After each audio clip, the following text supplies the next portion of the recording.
ปลาประเภทนี้เอาไปปิ้งแล้วก็เอาไปเฮ็ดผสม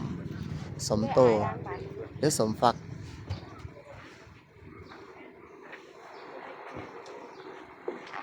หรือเอาไปเฮ็ดปลาแดก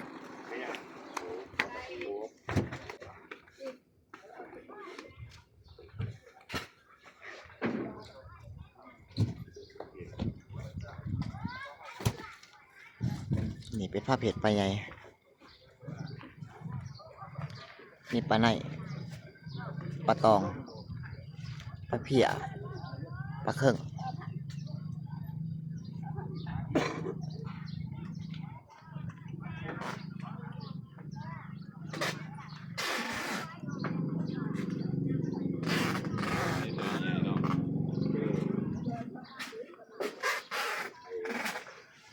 อย่างนะ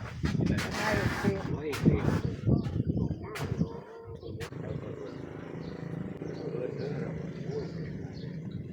พอได้กินเทื่อได้กี่คนเคยกินได้กี่หัวปวดเขาเริ่มกินเลย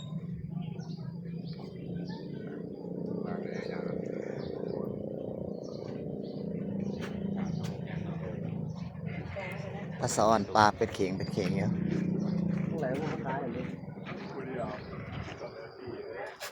ที่ทั้งลมเข้ากระตักใส่เหือ